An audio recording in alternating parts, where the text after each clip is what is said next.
Good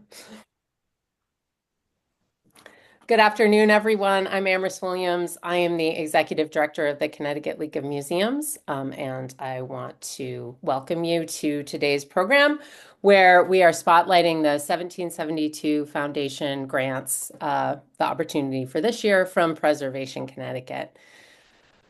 We have a presentation from Mike Forino and Stefon Danczuk, who work with Preservation Connecticut. And I just want to ask folks to if you have questions as we go, please utilize the chat function. We have a lot of people on the call today. So if you have any questions, you can pop them in the chat and I will queue them up for our presenters as they are appropriate. I know we have plenty of time for questions after Mike and Stefon are done with their presentation. So without further ado, I'm going to hand things over to the two of them. They have a slide deck that they can bring up and we will get started. Thank you everyone for being here. Great, thanks Amherst, and thanks to the Connecticut League of Museums for hosting us for the second year. As Amherst said, my name is Mike Forino. I'm the Director of Preservation and Partnerships at Preservation Connecticut. I manage, along with my colleague Stefon Danczuk, the grant programs, one of which is the 1772 Foundation grant. Go ahead, Stefon, to the next one.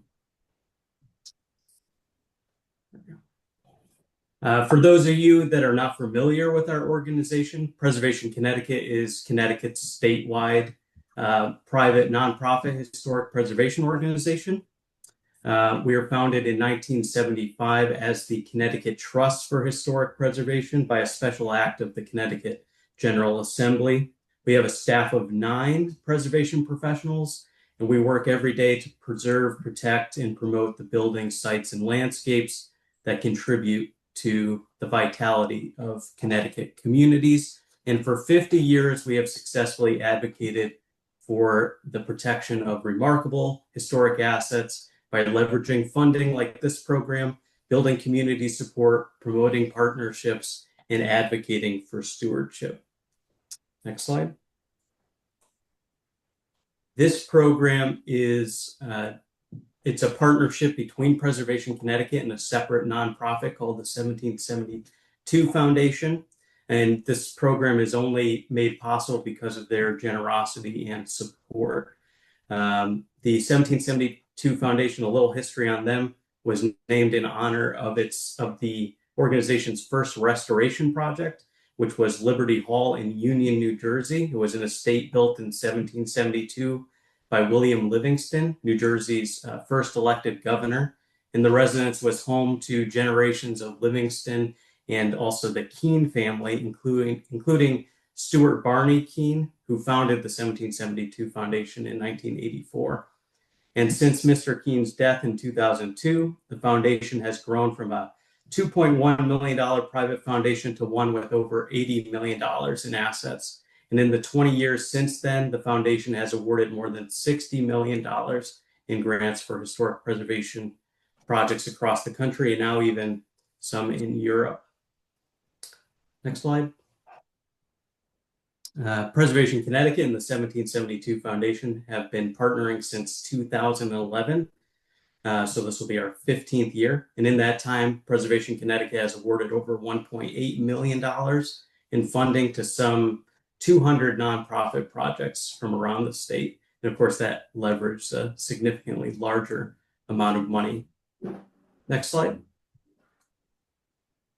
Okay, so I'll start talking about the grant itself and the eligibility requirements for applicants.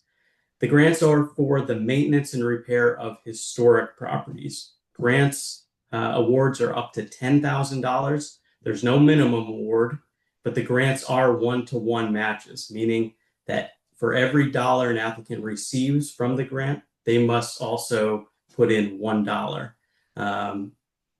Their in-kind services, donation of materials, volunteer time aren't included in that match. The funding application is a 2-part process, both of which are going to be submitted through a new portal that Stefon's going to talk about a little later on. It's a pre-application and then a sorry, getting distracted. I'm looking at questions. Yes, I'll talk about the leasing requirements in a second. And then a final application, and the due dates we'll also have at the end of the presentation. Eligible applicants must have the match in hand or committed from an additional funding source by the time the final applications are submitted. So at this time, if you have a project that you would like to propose, but you don't quite have the match and you think you could do some fundraising, you could still submit a pre-application. Once the final applications are submitted, the organization will need to show proof or confirm that the match is in place. And we usually ask to do that in a letter signed by the organization's board chair or whomever is empowered to do that. Eligible applicants are nonprofit organizations. They must have a 501c3 status. So fraternal organizations, private clubs, recreational facilities that have a 501c7 or 8, benefit societies, those are not eligible to apply. Schools and religious organizations, despite their 501c3 status, and municipalities are also ineligible to apply to this program.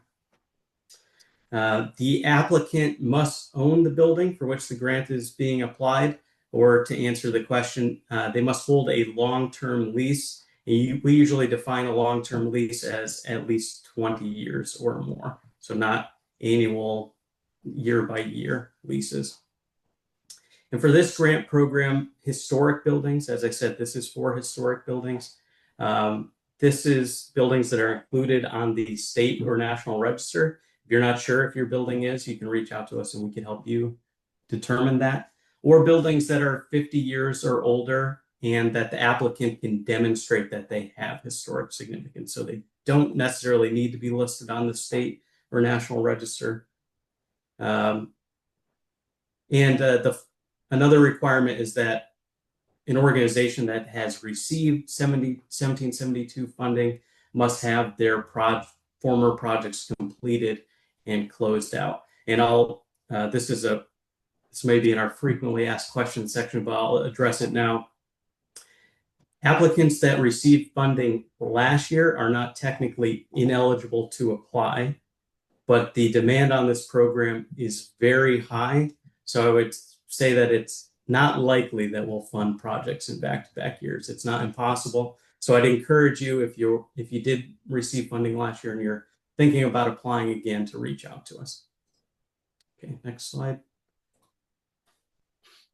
Okay, let's talk about specific eligible projects. And the 1772 Foundation gives us a very concrete list of eligible project types. And the project proposal that you submit as a pre-application must fall into one or more of these categories and adhere to historic preservation best practices, including things like the repair of materials over replacement. And when materials need to be replaced, they should be replaced in kind. We can certainly talk with applicants more about that process. And the projects include the categories exterior painting, exterior finishes, and surface restoration. So trim work, ornamental work, other exterior work, fire detection, lighting protection, and security systems, repairs and restoration of porches, roofs, and windows, repairs and stabilization of foundation and sills, and finally, chimney and masonry repointing. Next slide. Okay, ineligible projects. Any new construction is ineligible. This is a maintenance and repair grant meant to support the longevity of a historic building. A new addition doesn't fall within that scope.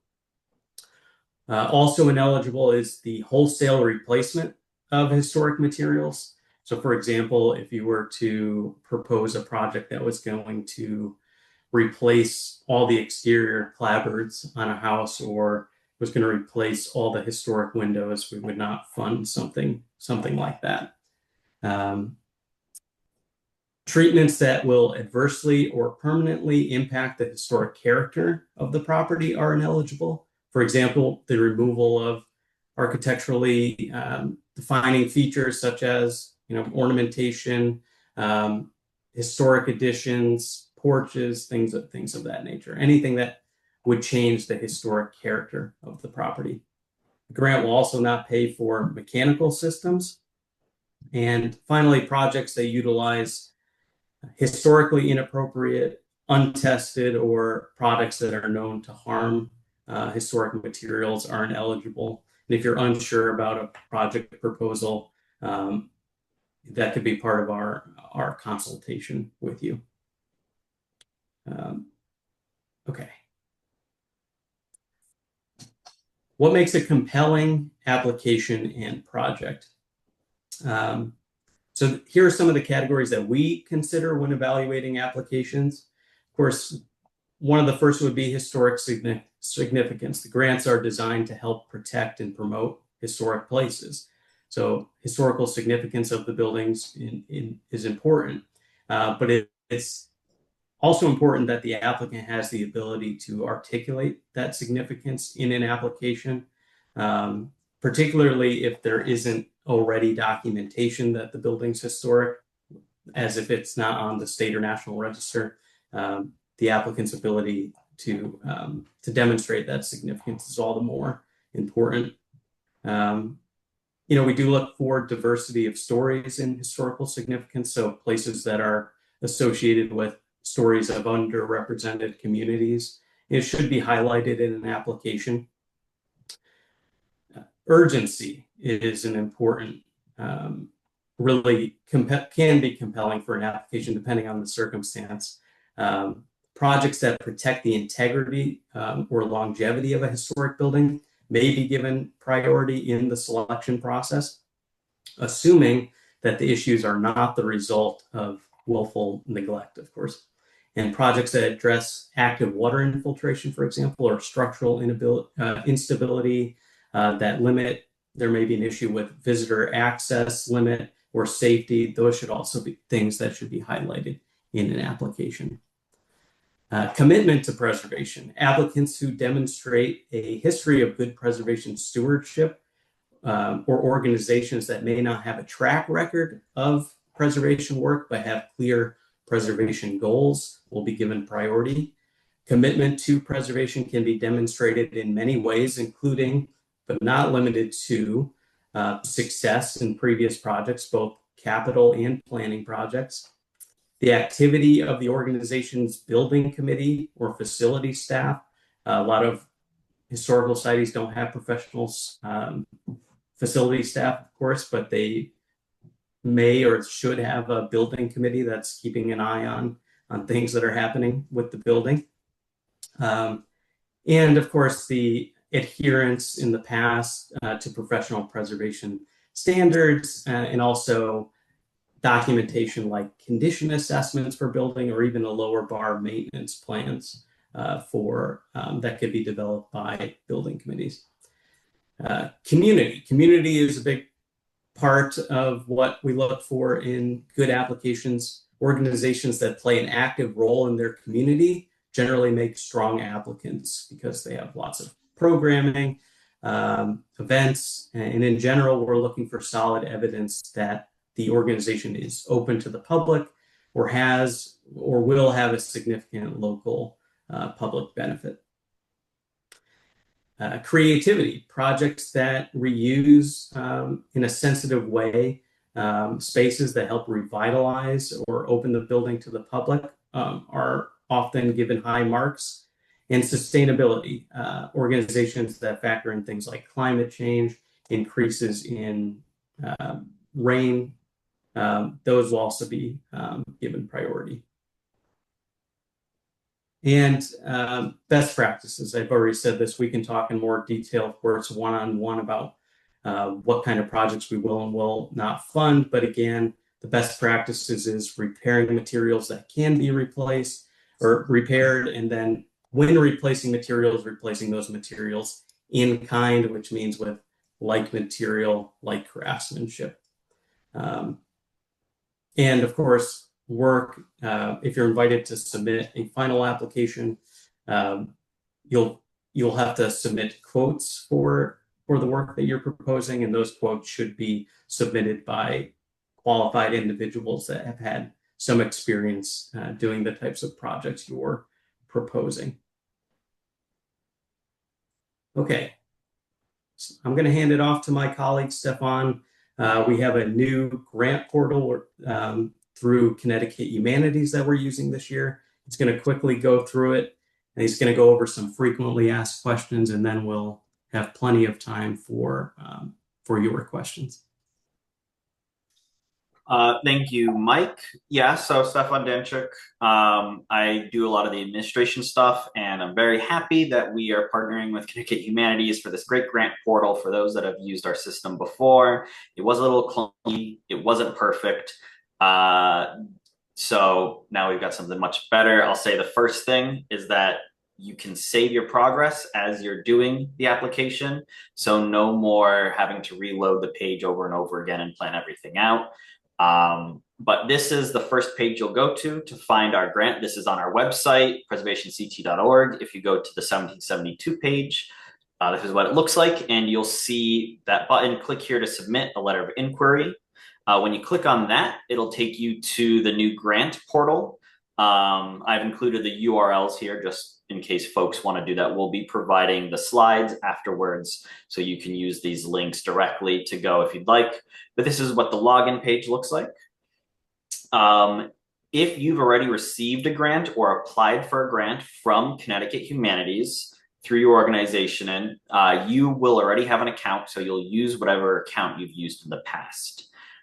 If there's someone at your organization that has already applied for a Connecticut Humanities grant, you can either use their account or you can make your own. Just make sure that you link your new account with the organization that they already made.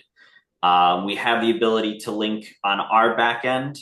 So if something comes up, if there's a problem, please feel free to either email me, or there's also the grants@cthumanities.org email address that you can contact to check if you have an account and how to link it and make sure that all the information between your application and your organization's information through the portal are all connected. So you'll log in here. And then you should see a page somewhat like this. If you have active Connecticut Humanities grants, you'll see those listed here. This is just the default one for our organization. But what you want to do is you want to go up and hit that apply button at the top, which will bring you to this page where you will see all the grants currently available through both Connecticut Humanities and Preservation Connecticut. Ours is going to be the first one you see on there, the Preservation Connecticut 1772 Matching Grant for Historic Preservation. And you can just hit apply there. There's also a preview button right next to it. If you click on that preview, it'll bring you to a PDF that shows you all the questions beforehand. So if you would like to prepare before you start, you can download that, print that, whatever you want, and have that all prepared. But like I said, if you hit on apply, it'll bring you to the form that you will fill out. And if you do not finish that form in one sitting, it's okay. You'll be able to save your progress and come back to it at a later date. The form is very similar to the previous inquiry form that we had in the previous years. All the data will still be the same, asking for things like the name of the building, the organization. Well, the organization, so we'll no longer be asking for specific organization information because you will fill that all out when you create your account, or someone in your organization already has created that organization account.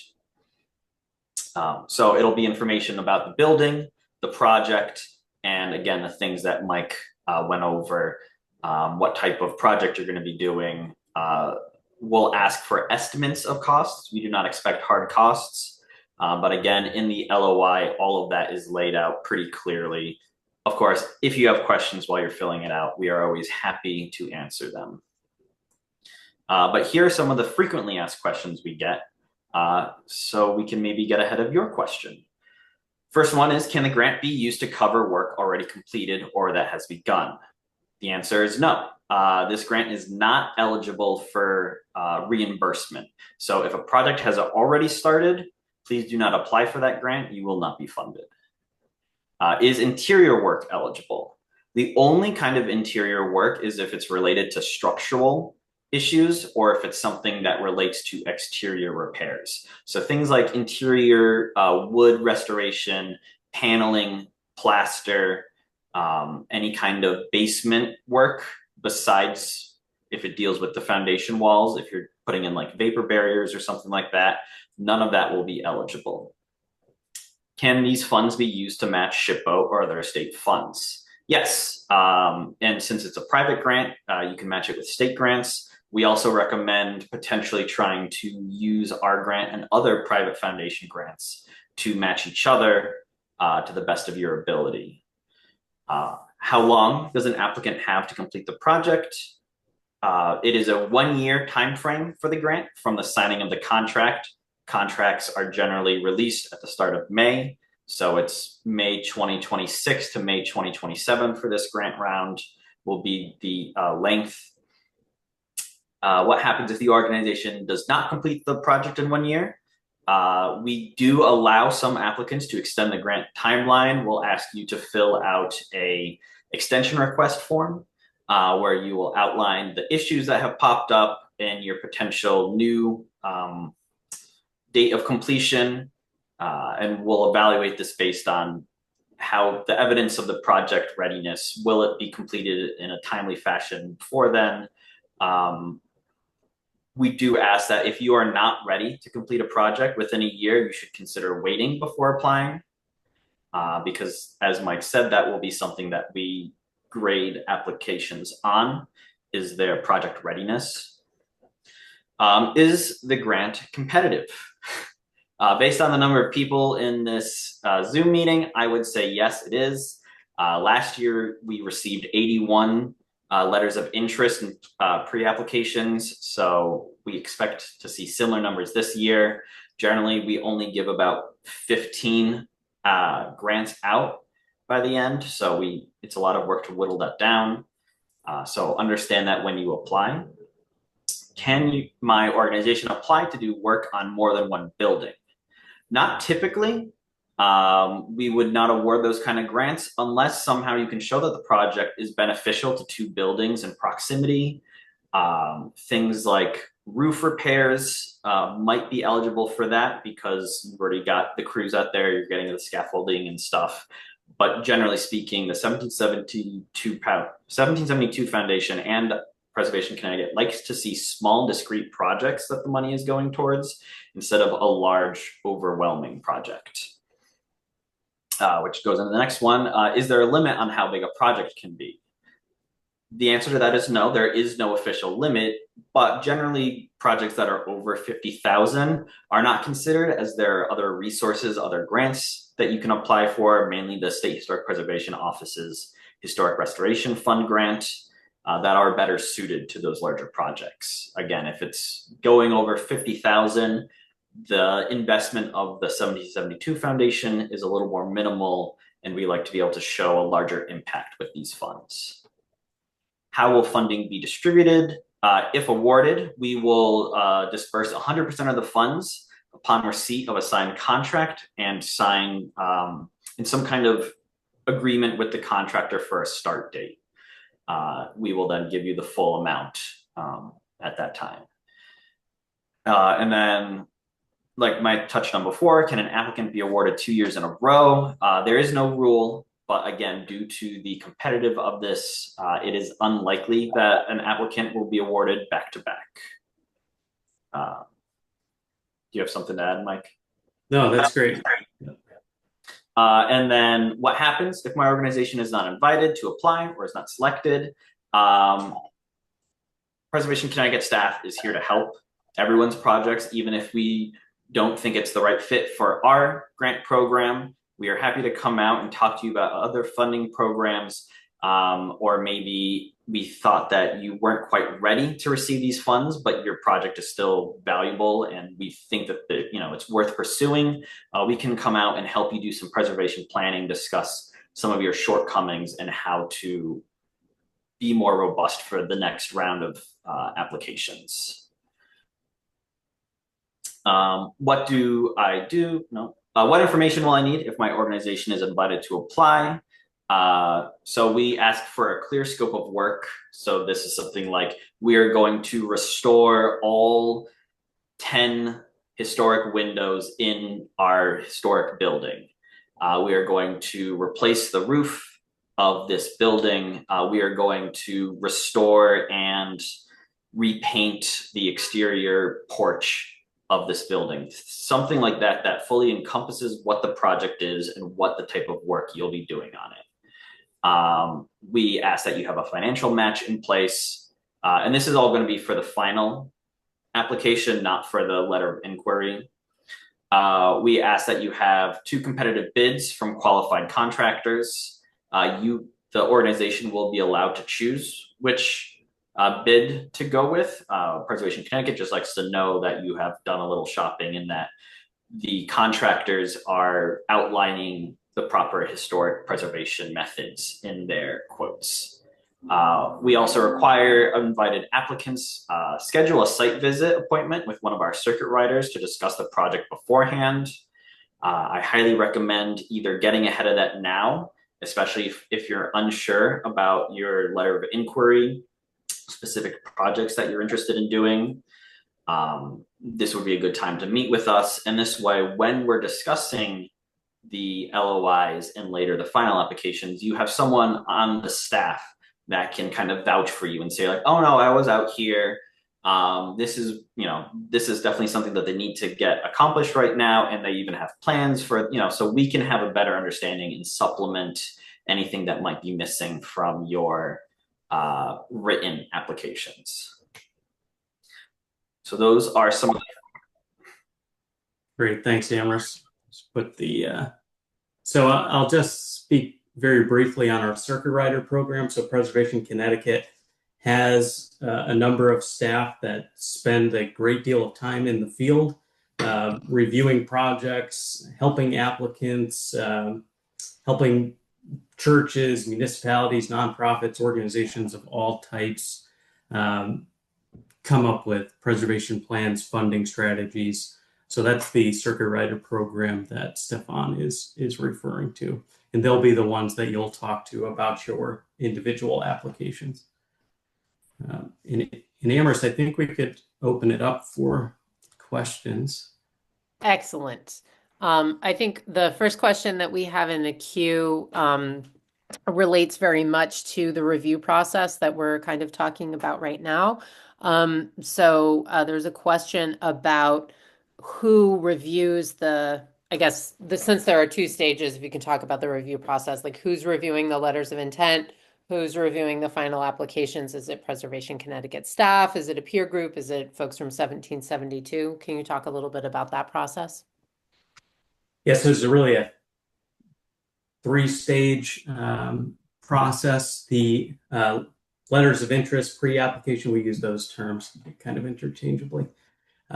Those are reviewed by Preservation Connecticut staff alone. We do those alone. And we're primarily looking for the viability of a project.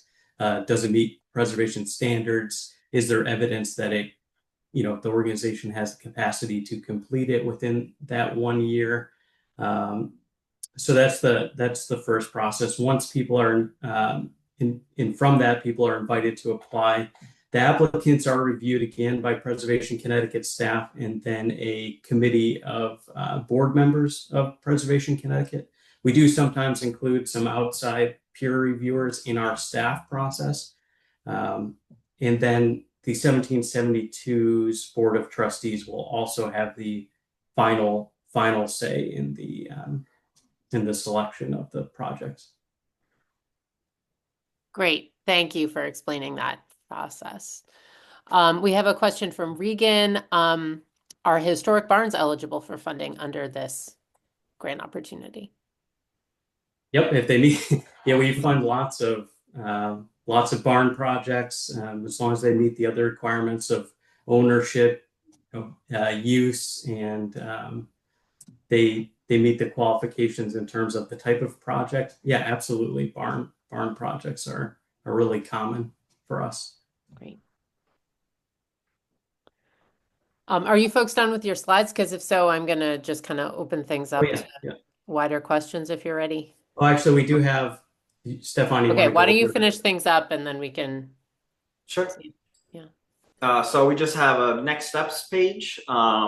So again, here's that link to the grant interface for humanities. Also, we didn't mention, but good photos are important. If we're not able to get out on a site visit, your photos are doing a lot of the work for you to show us exactly what the problem is.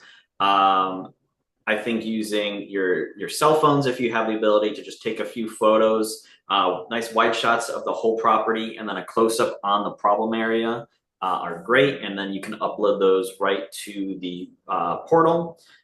Inquiries are due by Friday, December 5th at 5 p.m. through the online portal only. We will not accept any emailed or hard mailed copies.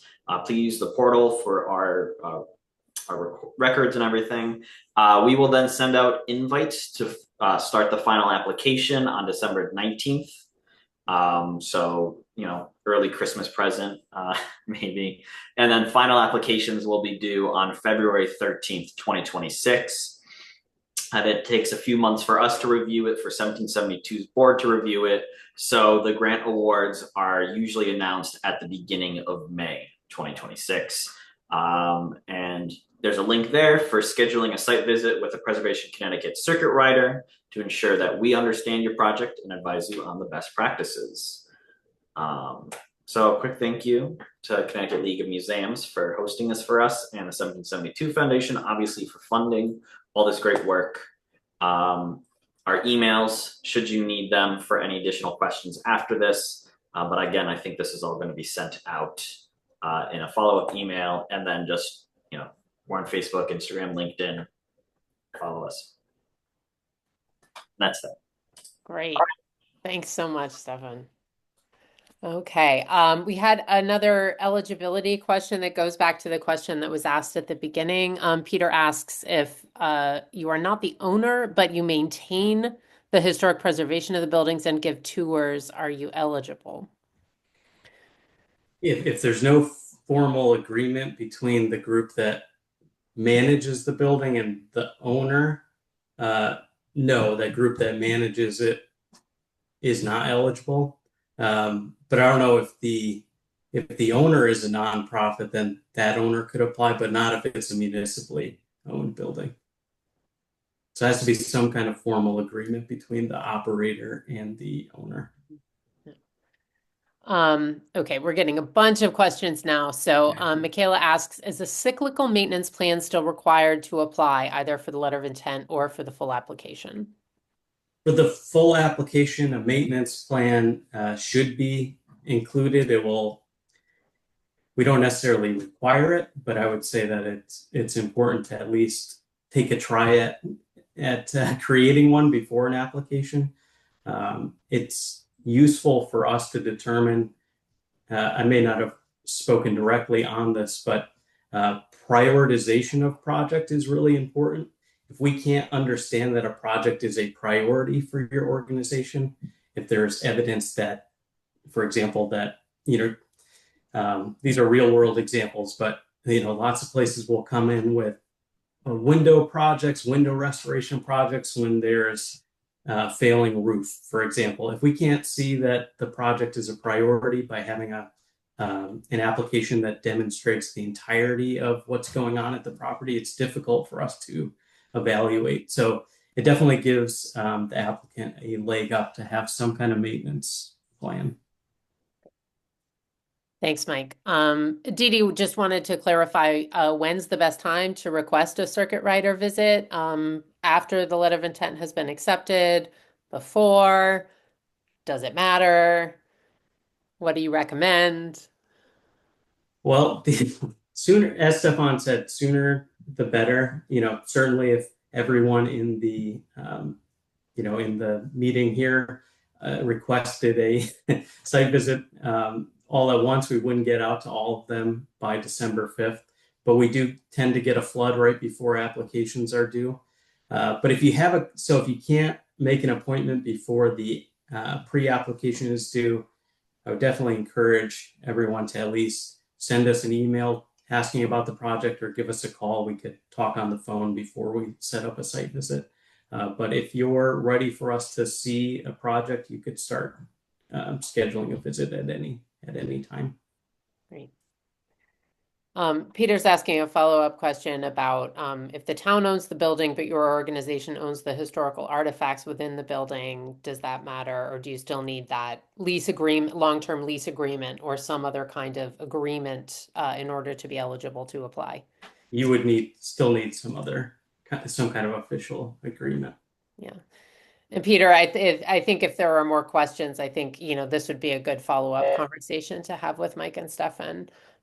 And municipalities are eligible to apply for grants through the State Historic Preservation Office. And we frequently will advise applicants on those processes as well. So Peter, we could talk about potentially the town applying to one of those if this wasn't the way forward. Yeah, thanks, Mike. C Temple asks, would a deferred maintenance list suffice in place of a cyclical maintenance plan? It's difficult to say without seeing what that deferred maintenance looks like. If there's logic to what needs to be done, it certainly would be better than not submitting anything. There's a question from Janet. We need a new security system for our building that requires wireless internet. Is Wi-Fi considered an external project that would be eligible under this grant? I don't know, Stefon, have we ever the Wi-Fi equipment? I would say no, mostly because that is like it's an annual fee, right, to have an internet service provider, which annual fees are not included in this grant. So unless it's some kind of robust Wi-Fi system, but generally speaking, you can, when you sign up with like Comcast or someone, they'll give you a router, they'll give you a modem, and that should be more than enough for your needs. But the security system itself could be, Right. Installation costs could be. Yeah, Janet's saying like digging the trench, other work like that. It sounds like this might be, a good to have a conversation directly about the specifics of that project and how it might relate to other work that's being done on the building, Janet. Yeah. Sounds like maybe is the answer. Yeah, maybe. So that we have another eligibility question from Michaela. If your building is located in a historic district, does that make you eligible to apply? It's also a building that's over 50 years old as well. I'm assuming that is pretty good, and you might just want to speak in the application to what the historic significance of the building itself is. Yeah, and that can be depending on if it's in a state or a national registered district. Information about the building may already exist, but yeah, it's eligible.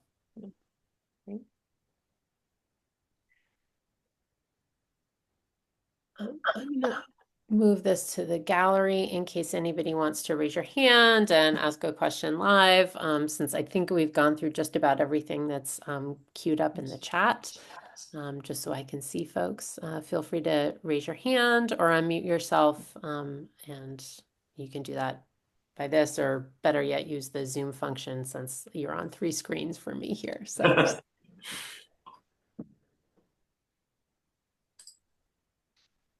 Peter, yes, please unmute yourself and ask your question.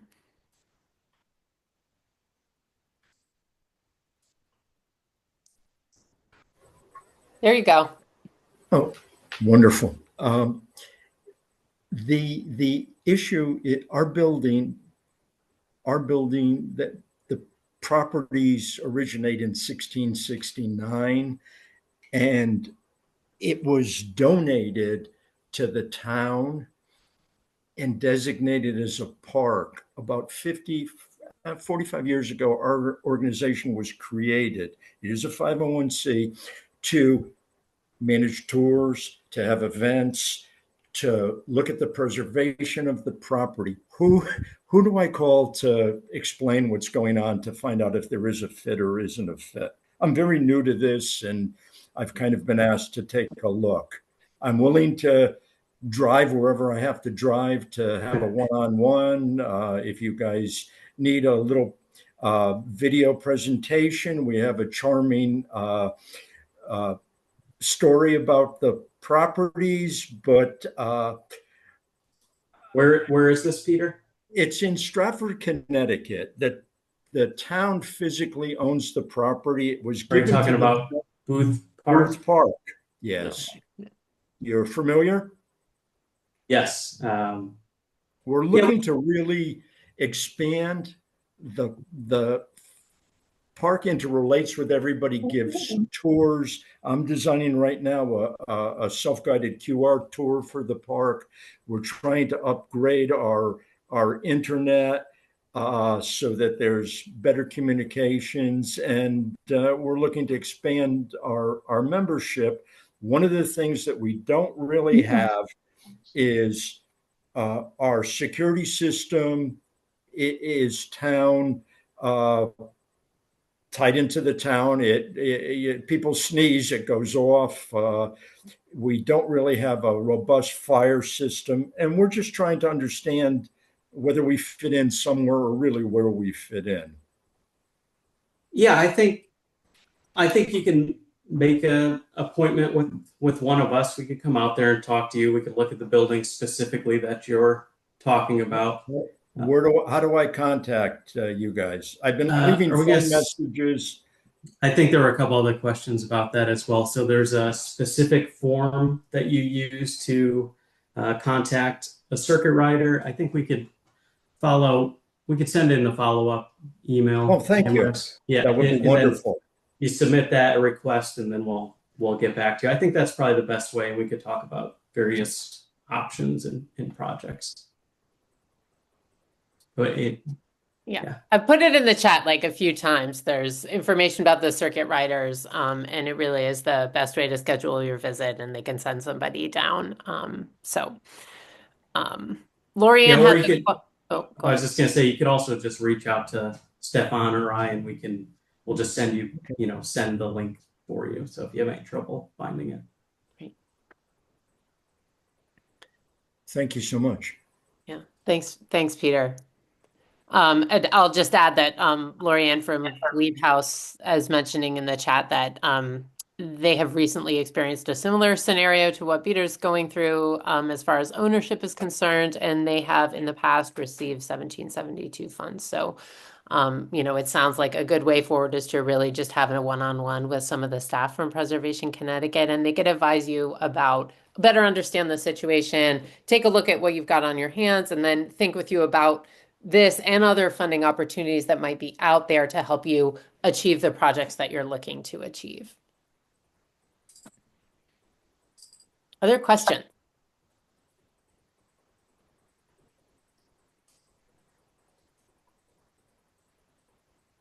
Can you hear me ask a question? Yes, go ahead, Jerry. Hi. Yeah, good afternoon. Thank you for this opportunity. Our facility is not accessible from November 1st through April. We own Sheffield Island Lighthouse.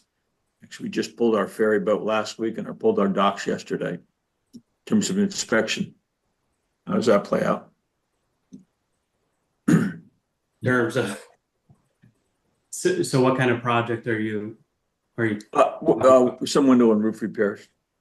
So you're just saying that it's, seasonal. Well, we can get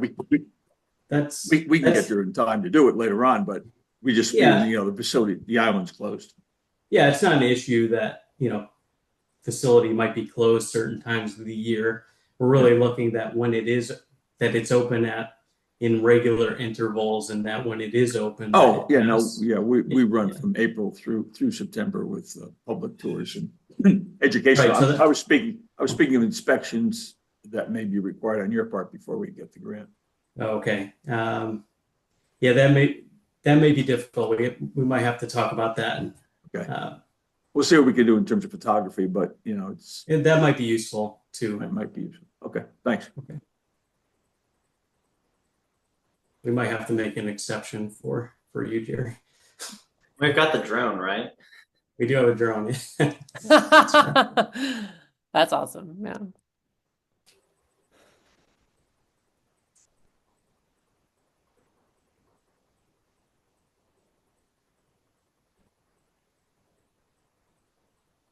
Other questions?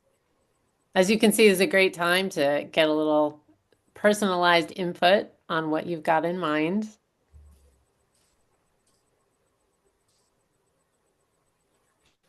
Sharon. Sharon Historical. I assume that's Sharon Historical Society, or maybe it's somewhere else. Whoever's raising your hand, SHC director. I don't know. Shelton Historical Shelton. Society. Okay. Sorry.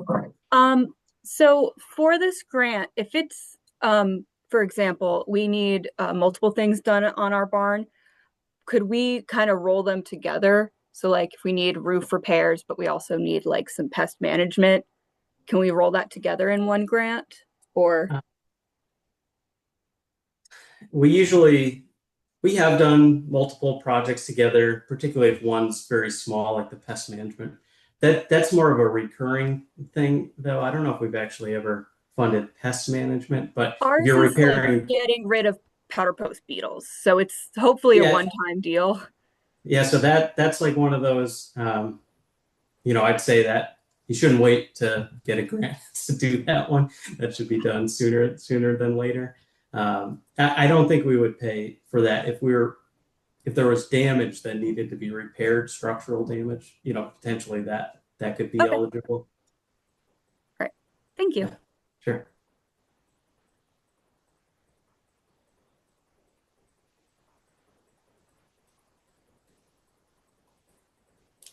And the powder post beetles are known to come back. I'll just say to everyone, because most folks that own older houses or historical sites have evidence of powder post beetles, but it's not often a one and they're gone type of solution. So just keep that in mind.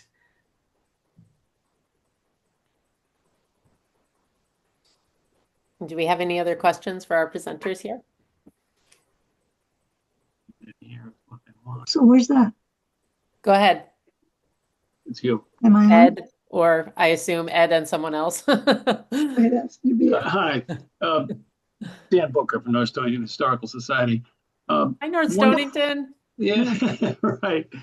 Seen you guys before. Anyway, engineering services, we have some structural issues. We're not really knowing how to correct them, or at least what we do want to do is when we start correcting them, we want to be effective and do it right. So it's going to require some engineering services. Does this grant cover engineering services? No, it won't. It can cover condition assessments, but specifically plans and specifications for engineering work. I'd say no. But Dan, you and we've talked about the State Historic Preservation Office has that survey and planning grant. Might be a better solution if you're looking specifically for engineering plans. Thank you, Mike. Thank you very much. Sure. There's that.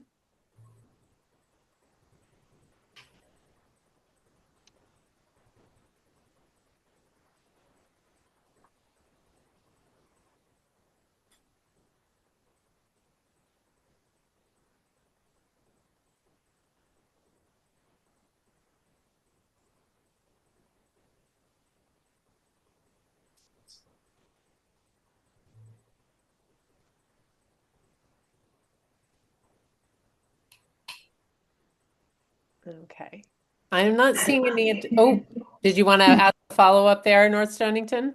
Yeah, Mike just mentioned a survey and planning grant, and we didn't catch who authors that. So that's the State Historic Preservation Office. Okay. Those are grants that are specific for soft costs related to projects. So Okay.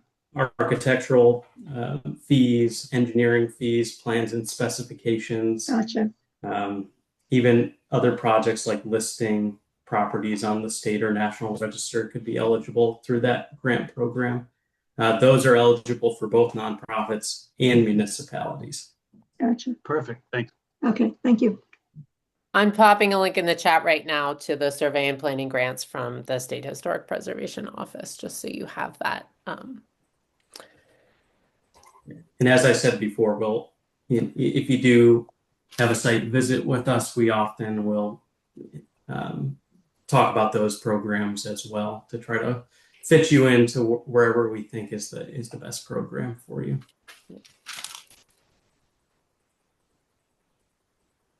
That's all right.